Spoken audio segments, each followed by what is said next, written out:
News പേപ്പേഴ്സിലൊക്കെ നമ്മൾ ഒരുപാട് news കേട്ടിട്ടുണ്ട് അല്ലെ? ഇലക്ട്രിക് സർക്യൂട്ട് ഷോർട്ട് സർക്യൂട്ട് ആയി, ഓവർലോഡിങ് കാരണം കുറെ അധികം കത്തി നശിച്ചു, കുറെ സാധനങ്ങൾ കത്തി നശിച്ചു പോയി, കടകൾ നശിഞ്ഞു പോയി, ഒരു ടൗൺ അങ്ങനെ തന്നെ നശിഞ്ഞു. ഇങ്ങനത്തെ കുറെ അധികം ന്യൂസ് നമ്മൾ കേൾക്കാറുണ്ട്, റൈറ്റ്? നമുക്കറിയാം ഇലക്ട്രിസിറ്റി എന്ന് പറയുന്നത് നമുക്ക് ഒരുപാടധികം യൂസസ് തരുന്നതാണ്. കുറെ അധികം അപ്ലയൻസസും ഉണ്ട്.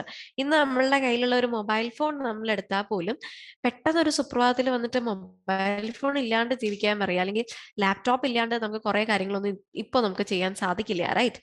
സോ നമ്മൾ കുറെ അധികം ഇലക്ട്രിസിറ്റിയിൽ ഡിപ്പെൻഡന്റ് ആണ്. നമ്മളുടെ ഡേ ടു ഡേ ലൈഫിൽ ഏറ്റവും കൂടുതൽ ഡിപ്പെൻഡ് ചെയ്യുന്ന ഒരു ഇതാണ് എന്തെന്ന് പറയുന്നത് കറണ്ട് എന്ന് പറയുന്നത്. സോ നമുക്കതില്ലാത്ത ഒരു അറ്റ്മോസ്ഫിയറിലേക്ക് നമുക്ക് ചിന്തിച്ചു നോക്കാൻ കൂടെ പറ്റത്തില്ല. സോ ഇങ്ങനെ നമ്മൾ ഡേ ടു ഡേ ലൈഫിൽ ഈ ഒരു സാധനത്തിനെ കൂടുതൽ കൂടുതൽ എൻകൗണ്ടർ ചെയ്യുമ്പോൾ ഡെഫിനറ്റ്ലി അത് കാരണം ഉണ്ടാവുന്ന അപകടങ്ങളുടെയും സാധ്യത ഒരുപാട് കൂടുതലായിരിക്കും. കറക്റ്റ്? കുറെ അധികം ആക്സിഡൻസ് ഉണ്ടാവാം, ഷോക്ക് അടിക്കാം, ഷോക്ക് അടിച്ചു കഴിഞ്ഞാൽ മനുഷ്യൻ മരിച്ചു പോയി എന്ന് വരാം, ഇല്ലെങ്കിൽ ഏതെങ്കിലും ഇന്റേണൽ ഓർഗൻസിന് കുറെ അധികം കേടുപാടുകൾ സംഭവിക്കാം, സോ പാരലൈസ് ആയി പോകാം. ഇങ്ങനത്തെ കുറെ അധികം എക്സ്ട്രീംസും അതിനുണ്ട്, റൈറ്റ്? സോ ഏത് ഫോമിലാണ് നമ്മൾ അതിനെ യൂസ് ചെയ്യുന്നത് എന്നുള്ളത് നമ്മൾ പ്രിക്വേഷൻസ് എടുത്തിട്ട് വേണം നമ്മൾ ഇതിന് എന്ത് ചെയ്യാൻ, യൂസ് ചെയ്യാൻ. Correct? So let's move on to see what are the safety measures that we can adopt by whenever we are encountering with electrical appliances. അതിൽ ഏറ്റവും ഇമ്പോർട്ടന്റ് ആയിട്ട് നമ്മൾ പറയുന്ന ഒന്നാണ് സേഫ്റ്റി ഫ്യൂസ്. ഫ്യൂസ് അടിച്ചു പോയി നമ്മൾ കൊളോക്കിയലി വളരെയധികം പറയുന്ന ഒരു വാക്കാണ്, പക്ഷെ ശരിക്കും എന്താ ഈ ഫ്യൂസ് എന്നുള്ള വാക്കുകൊണ്ട് ഉദ്ദേശിക്കുന്നത് എന്നുള്ളതാണ് നമ്മൾ ഇതിനകത്ത് പഠിക്കാൻ പോകുന്നത്. ഫ്യൂസ് എന്താണ്, എങ്ങനെയാണ് ഫ്യൂസ് നമ്മൾ ഫിക്സ് ചെയ്യേണ്ടത്, എന്തുകൊണ്ടാണ് ഫ്യൂസ് ഉണ്ടാക്കിയിട്ടുള്ളത്, എന്താണ് ഇതിന്റെ അഡ്വാൻറ്റേജ്, അല്ലെങ്കിൽ ഇപ്പോൾ ഫ്യൂസ് ഇല്ലെങ്കിൽ എന്താ സംഭവിക്കുക എന്നുള്ളതാണ് നമ്മൾ ഇന്ന് ഡിസ്കസ് ചെയ്യാൻ പോകുന്നത്. So let's start our class with the topic safety fuse. Now, as the name it's indicating, is not just a fuse, it's a safety fuse, which means that it is saving us, right? Not only us, it saves all the appliances around us and everything around us. So let's go into detail about safety fuse. Okay. So safety fuse നിങ്ങൾ കേട്ടു, നമ്മളിപ്പോൾ just intro പറഞ്ഞു, അതൊരു safety measure ആണ് എന്നുള്ളത് പറഞ്ഞു അല്ലെ? നിങ്ങൾ കോമൺലി ഇത് എൻകൗണ്ടർ ചെയ്തിട്ടുണ്ടാവും അല്ലെങ്കിൽ കണ്ടിട്ടുണ്ടാവും. എവിടെയായിരിക്കും നമ്മളെ വീട്ടിൽ കറണ്ട് ബില്ലൊക്കെ വരുമ്പോൾ ബില്ല് നോക്കിയെടുക്കുന്ന ഒരു എന്തുണ്ട്, കിലോ വാട്ട് അവർ മീറ്റർ ഉണ്ടല്ലേ, നമ്മളുടെ കറണ്ട് ബില്ല് വരുന്നതിന്റെ മീറ്റർ ഉണ്ട്. ആ മീറ്ററിന്റെ അടിയിൽ ഒരു ഫ്യൂസ് ഉണ്ടാവും, ഒരു പോസിലിൻ ക്യാബിൽ വെച്ചിട്ട് ഒരു സേഫ്റ്റി അതിൻ്റെ ഉള്ളിലായിട്ടായിരിക്കും ഈ ഫ്യൂസ് വയർ കണക്ട് ചെയ്ത് വെച്ചിട്ടുണ്ടാവുക. അത് നിങ്ങൾ കണ്ടിട്ടുണ്ടാവും. അല്ലാതെ ഒട്ടുമിക്ക മേജർ ആയിട്ടുള്ള ഹൈ പവർ യൂസ് ചെയ്യുന്ന അപ്ലയൻസസിന്റെ ഉള്ളിലും ഫ്യൂസ് ഉണ്ടാവും. സോ എന്താണ് ഫ്യൂസിന്റെ പേർപ്പസ് എന്ന് നമുക്ക് നോക്കാം. So A fuse is something that melt. So a safety fuse is a device that protects an electric circuit from harm by melting. ഇത്രയും കൊണ്ടിട്ട് നമുക്ക് ഒന്നും മനസ്സിലാവാൻ പോകില്ല. നമ്മൾ ഇവിടെ ആകെ യൂസ് ചെയ്തിട്ടുള്ള വാക്ക് മെൽറ്റിംഗ് എന്നുള്ളതാണ്, റൈറ്റ്? സോ സേഫ്റ്റി ഫ്യൂസ് എന്ത് ചെയ്യും? ഇലക്ട്രിക് സർക്യൂട്ടിനെ പ്രൊട്ടക്ട് ചെയ്യും. എങ്ങനെ പ്രൊട്ടക്ട് ചെയ്യും? അത് മെൽറ്റ് ചെയ്ത് പ്രൊട്ടക്ട് ചെയ്യും എന്നാണ് പറഞ്ഞിട്ടുള്ളത്. സോ എങ്ങനെയാണ് ഈ മെൽറ്റിംഗ് സംഭവിക്കുന്നത്, എങ്ങനെയാണ് ഇത് നമ്മളുടെ ഇലക്ട്രിക് സർക്യൂട്ട്സിനെ പ്രൊട്ടക്ട് ചെയ്തേന്ന് നോക്കാം. പക്ഷെ അതിനു മുമ്പ് let's go to to small topics. ഒന്ന് ഷോർട്ട് സർക്യൂട്ടിങ് എന്താന്നുള്ളത്, രണ്ട് ഓവർലോഡിങ്. നിങ്ങൾ ഏറ്റവും കൂടുതൽ ഫെമിലിയർ ആയിട്ട് നിങ്ങൾ കേട്ടിട്ടുണ്ടാവും ഷോർട്ട് സർക്യൂട്ട്. ഒരു positive negative terminal directly in contact വരുമ്പോഴത്തേക്കുമാണ് ഷോർട്ട് സർക്യൂട്ട് ഉണ്ടാവുക. സോ അതും എന്തിന് കാരണമാവും? എ ലോട്ട് ഓഫ് റിസ്കിയാണ്, ഏറ്റവും കൂടുതൽ അപകടങ്ങൾ ഉണ്ടാക്കുന്ന ഒരു റീസൺ ആണ് ഷോർട്ട് സർക്യൂട്ട്. ഓവർലോഡിങ് നമുക്കറിയാം, കുറെ അധികം appliances at the same time നമ്മൾ ഓൺ ചെയ്ത് കഴിയുമ്പോഴത്തേക്കും അവിടെ പവർ കൺസപ്ഷൻ കൂടുതലാണ്. ആ സമയത്താണ് നമ്മൾ ഓവർലോഡിംഗ് എന്ന് പറയുക. So short circuit and overloading, ഈ രണ്ട് ടേംസ് ഓർത്ത് വെക്കാം. ഇനി ഫ്യൂസ് എന്താന്നുള്ളത് എന്തായിരിക്കണം? ആ സർക്യൂട്ട് ക്ലോസ്ഡ് ആയിരിക്കണം. ക്ലോസ്ഡ് ആയിട്ടുള്ള ഒരു സർക്യൂട്ടിൽ കൂടി മാത്രമേ എന്ത് ഫ്ലോ ചെയ്യുള്ളൂ? കറണ്ട് ഫ്ലോ ചെയ്യുള്ളൂ, റൈറ്റ്? സോ സപ്പോസ് ഈ പറഞ്ഞ സർക്യൂട്ടിന് എവിടെയെങ്കിലും ഒരു ബ്രേക്കോ കാര്യങ്ങളോ ഉണ്ട് എന്നുണ്ടെങ്കിൽ അവിടെ എന്ത് നടക്കില്ല? കറണ്ട് ഫ്ലോ നടക്കില്ല. So first condition for the flow to happens, it should be a very close circuit. So ഈ ഫ്യൂസ് വയർ ഇവിടെ നമ്മൾ അഫിക്സ് ചെയ്ത് വെച്ചു എന്ന് വിചാരിക്കൂ, അപ്പൊ അതൊരു ക്ലോസ് സർക്യൂട്ട് ആണ്. ഇനി ഇവിടെ പറഞ്ഞേക്കുന്ന വാക്ക് ശ്രദ്ധിക്കൂ, ദിസ് ഇസ് മെൽറ്റിംഗ്. മെൽറ്റിംഗ് എന്ന് പറയുമ്പോൾ അവിടെ ഒരു ബ്രേക്കേജ് സംഭവിച്ചു. So there is a break. So ഇവിടെ എന്ത് സംഭവിക്കും? സോ ബ്രേക്കേജ് സംഭവിക്കുമ്പോഴത്തേക്കും ഇവിടെ ഒരു ബ്രേക്കേജ് വന്നു, അപ്പൊ അവിടെ ലീക്ക് പോലെയായി. സോ അവിടെ എന്തുണ്ടാവില്ല, കണ്ടിന്യൂസ് ആയിട്ട് കറണ്ട് ഫ്ലോ ഉണ്ടാവില്ല. സോ ഷോർട്ട് സർക്യൂട്ടിന്റെ സമയത്തായാലും ഓവർലോഡിങ്ങിന്റെ സമയത്തായാലും ഈ ഫ്യൂസ് വയർ മെൽറ്റ് ആയി കഴിഞ്ഞു കഴിഞ്ഞാൽ അവിടെ ഒരു ബ്രേക്ക് വന്നു. ആ ബ്രേക്ക് കാരണം അവിടെ എന്ത് ഫ്ലോ ചെയ്യില്ല, കറണ്ട് ഫ്ലോ കണ്ടിന്യൂസ് ആയിട്ട് നടക്കില്ല. അതായത് കറണ്ട് ഫ്ലോ നിൽക്കും. കറണ്ട് ഫ്ലോ നിന്ന് കഴിഞ്ഞാൽ എന്താ സംഭവിക്കുക എന്ന് വെച്ചാൽ പിന്നെ നമുക്ക് അതുകൊണ്ട് ഉണ്ടാവുന്ന ആക്സിഡന്റ്സിന്റെ സാധ്യത കുറയും. അതാണ് നമുക്ക് സേഫ്റ്റി ഫ്യൂസിന്റെ purpose. Now let's move on. So why must the fuse be destroyed by for protecting a circuit? ഒരു സർക്യൂട്ട് പ്രൊട്ടക്ട് ചെയ്യണം എന്നുണ്ടെങ്കിൽ എന്തിനാണ് ഫ്യൂസ് മെൽറ്റ് ചെയ്ത് ഇല്ലാണ്ടാക്കി കളയണത്? ഫ്യൂസ് ഭയങ്കര ഇൻഎക്സ്പെൻസീവാ. അതിനുള്ളിൽ വെച്ചിരിക്കുന്ന ഒരു വയർ മാത്രമാണ് ഈ മെൽറ്റ് ചെയ്ത് പോകുന്നത്, ഫ്യൂസ് വയർ. അത് നമുക്ക് എന്ത് ചെയ്യാൻ പറ്റും, രണ്ടറ്റത്തും ഘടിപ്പിച്ച് വെച്ചേക്കുമല്ലേ. അപ്പോൾ എപ്പോഴാണോ ഇതിൽ കൂടെ വളരെ high amount of current pass ചെയ്യുന്നത്, നമ്മൾ ജൂൾസ് ലോയിൽ പഠിച്ചതാണ്, കറണ്ട് കൂടുന്നതിനനുസരിച്ച് അതിൽ നിന്നും ഉണ്ടാവുന്ന ഹീറ്റ് ഡിസിപ്പിയേഷനും കൂടും. കറക്റ്റ്. സോ ആ ഹീറ്റ് ഡിസിപ്പിയേഷൻ കാരണം ഈ വയർ ബ്രേക്ക് ആയി, അത് മെൽറ്റ് ആയി പോയി. അപ്പൊ അവിടെ എന്ത് സംഭവിച്ചു, സർക്യൂട്ട് ബ്രേക്ക് ആയി പോയി. സർക്യൂട്ട് ബ്രേക്ക് ആയി പോകുമ്പോഴത്തേക്കും അവിടെ കറണ്ട് ഫ്ലോ നടക്കുന്നില്ല. So there is no chance of ഇനി എന്ന് വെച്ചാൽ ഇനി there is no chance of getting danger anymore എന്നാണ് അർത്ഥം. ആ കൂടുതൽ കറണ്ട് അതിൽ കൂടെ പാസ് ചെയ്യാൻ സമ്മതിക്കുന്നില്ല, ഓൾറെഡി സർക്യൂട്ട് ബ്രേക്ക് ആയി. Okay. So fuses are small inexpensive devices that can be replaced easily. പെട്ടെന്ന് നമുക്ക് ഇപ്പൊ നമ്മൾ കോമൺ മനുഷ്യരാണ് അല്ലെ, നമുക്ക് തന്നെ ഒരു ഫ്യൂസ് വയർ മാറ്റാവുന്നേ ഉള്ളൂ. അല്ലാണ്ട് അതിന് വേണ്ടിയിട്ട് നമുക്ക് ഒരു ഇലക്ട്രീഷ്യനെ വിളിക്കേണ്ട ആവശ്യമൊന്നുമില്ല. Just it's a simply a fuse wire which has to be tied to the two ends, and they protect far more valuable electric appliances and networks in addition to saving human lives. നമ്മളുടെ ജീവിതം അത് രക്ഷിക്കും. അതേപോലെ തന്നെ നമ്മളായിട്ട് contact വന്നാലല്ലേ നമുക്ക് shock അടിക്കുള്ളൂ. But എത്ര instruments ആ സമയത്ത് ആ സർക്യൂട്ടിൽ കണക്റ്റഡ് ആണോ ആ സർക്യൂട്ട്സിനെ ഡയറക്ട്ലി ഇത് ബാധിക്കും. അപ്പൊ ആ അപ്ലയൻസസ് എല്ലാം പോകും. ഓവർലോഡിങ് കാരണം പണ്ട് നമ്മളുടെ KCBയുടെ ഒരു പ്രശ്നമായിരുന്നല്ലോ, ഓവർലോഡിങ് കാരണം കുറെ അധികം അപ്ലയൻസസ് കേടായി, വീട്ടിലെ മോട്ടോർ കേടായി, മിക്സി കേടായി എന്ന് പറഞ്ഞിട്ട് കുറെ അധികം കംപ്ലൈൻസ് ഒരു ഡേ നമുക്ക് കിട്ടുമായിരുന്നു. വൈ? ബിക്കോസ് ഈ പറഞ്ഞ കറണ്ട് കയറി വരുമ്പോൾ എത്ര അപ്ലയൻസസ് ആ സമയത്ത് കണക്റ്റഡ് ആണോ ആ അപ്ലയൻസസിനെല്ലാം ഇത് ഡയറക്ട്ലി ബാധിക്കും. അപ്ലയൻസസ് വർക്ക് ചെയ്യാൻ പറ്റാത്ത വിധം പ്രവർത്തനശൂന്യമായി പോകും. Okay, so they will not work at all. Now construction of fuse. എങ്ങനെയാണ് ഫ്യൂസ് വയർ കൺസ്ട്രക്ട് ചെയ്യുന്നത്? A fuse is essentially a length of easily melted conductive material placed inside a protective enclosure. ഒരു protective കവറിന്റെ ഉള്ളിലായിരിക്കും fuse wire ഉണ്ടാവുക. Fuse wire വളരെയധികം inexpensive ആണ്. Fuse നമുക്ക് പല രീതിയിൽ അവൈലബിൾ ആണ് മാർക്കറ്റ്സിൽ. ഈ കാണുന്നത് കുറച്ച് FU ആണ് ഇതിനകത്ത് കാണിച്ചിട്ടുള്ളത്. ഇതായിരിക്കും മിക്ക വാട്ട് മീറ്റേഴ്സിന്റെയും കിലോ വാട്ട് നമ്മളുടെ ഇലക്ട്രിക് മീറ്റേഴ്സിന്റെയും തൊട്ട് താഴെ വെച്ചിട്ടുണ്ടാവുന്ന ഫ്യൂസ് ഇങ്ങനെയായിരിക്കും. ഇത് അതിന്റെ പ്രൊട്ടക്റ്റീവ് കവറാണ്. ഇതിന്റെ ഉള്ളിലായിട്ടായിരിക്കും എന്തുള്ളത്, ഫ്യൂസ് വയർ ഉള്ളത്, കണക്ട് ചെയ്ത് വെച്ചിട്ടുണ്ടാവുക.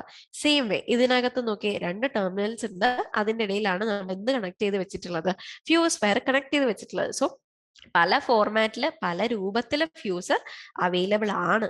ഇനി എന്തൊക്കെയാണ് ഫ്യൂസ് വയറിൽ ഉള്ളത് നോക്കാം. A fuse wire consist of an alloy of lead and tin. Fuse wire ഉണ്ടാക്കിയിട്ടുള്ളത് ഒരു അലോയ് എന്ന് വെച്ചാൽ 2 മെറ്റൽസ്, ഒന്നിലധികം മെറ്റൽസിന്റെ കോമ്പിനേഷൻ ആണ് അലോയ് അല്ലെ. സോ ഇവിടെ നമ്മൾ യൂസ് ചെയ്തിട്ടുള്ള അലോയ് എന്ന് പറയുന്നത് ടിന്നും ലെഡുമാണ്. ഇനി this alloy has very long melting point. Don't make it wrong, it's very important.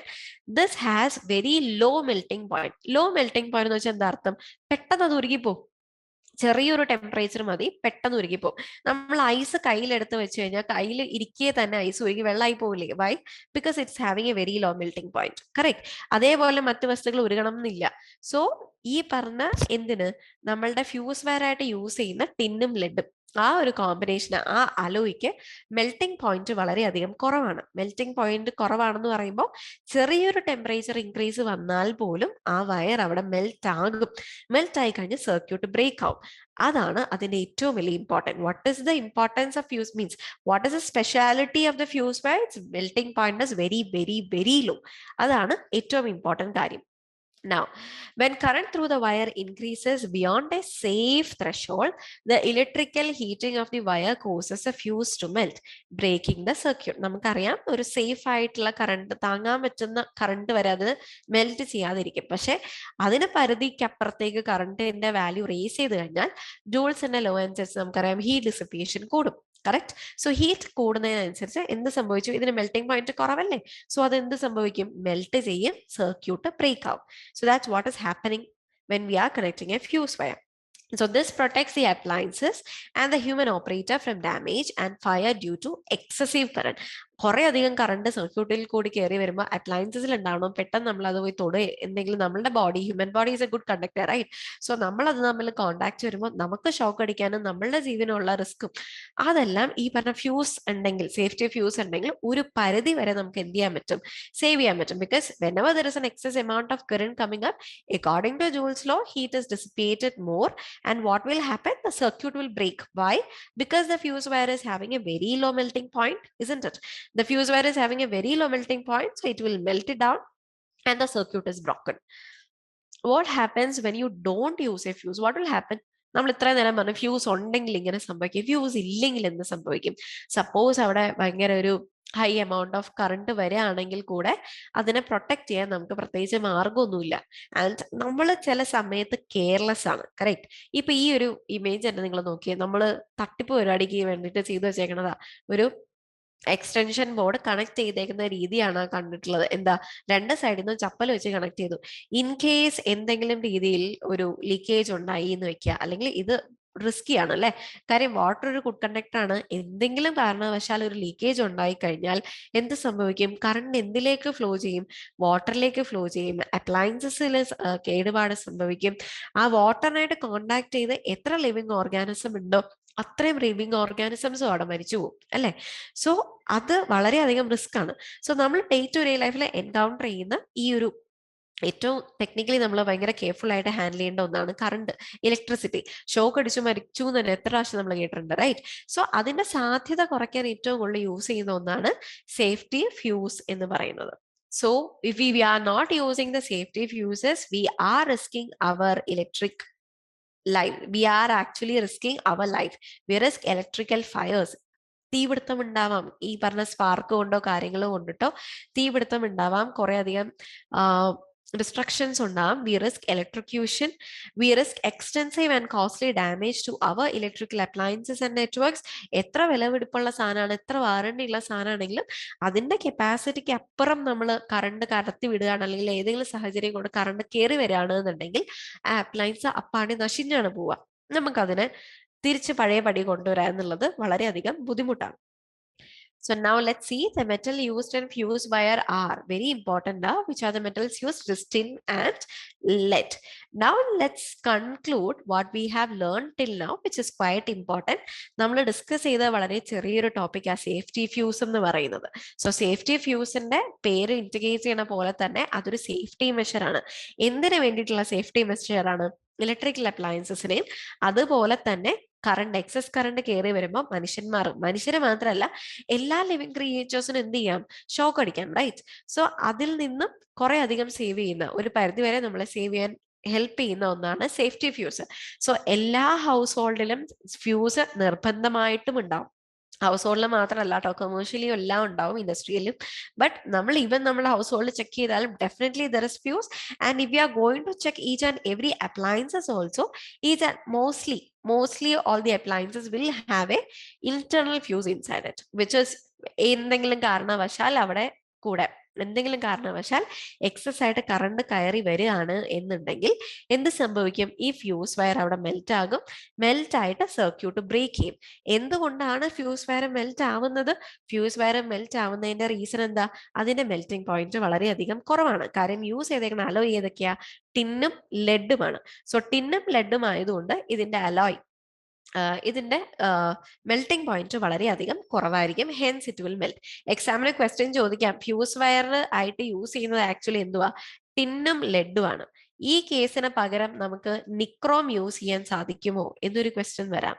Can we use nichrome? No, we can. Nichrome എന്ന് പറയുന്നത് ഹീറ്റിംഗ് കോയിലാണ്. അതിന്റെ മെൽറ്റിംഗ് പോയിന്റ് ഹൈ ആണ്. ചെറിയൊരു ടെമ്പറേച്ചറിൽ ഒന്നും മെൽറ്റ് ചെയ്യില്ല. ഇപ്പൊ നമ്മൾ അയൺ ബോക്സിൽ യൂസ് ചെയ്യുന്നതായാലും മറ്റ് ഇൻസ്ട്രുമെന്റ്സിൽ, ഇപ്പൊ അയൺ ബോക്സ്, വാട്ടർ ഹീറ്റേഴ്സ്, അങ്ങനെ ഹീറ്റിംഗ് ഓയിൽ വരുന്ന ഒട്ടുമിക്ക എല്ലാ സ്ഥലത്തും നമ്മൾ യൂസ് ചെയ്യുന്ന നിക്രോമാ. നിക്രോമിന്റെ മെൽറ്റിംഗ് പോയിന്റ് വളരെ ഹൈ ആണ്, because it's use for the purpose of heating. So എത്ര ഹീറ്റ് വന്നാലും ആ കോയിൽ അവിടെ മെൽറ്റ് ചെയ്യാൻ പാടില്ല. അതുകൊണ്ടിട്ട് നിക്രോമിന്റെ മെൽറ്റിംഗ് പോയിന്റ് ഹൈ ആണ്. സോ നിക്രോം വയർ ഫ്യൂസ് വയറിൽ നമ്മൾ കൊണ്ട് ഫ്യൂസ് വയറിൽ ടിന്നിനും ലെഡിനും പകരം നമ്മൾ നിക്രോം വയറാണ് വെക്കുന്നതെന്ന് വെക്കും.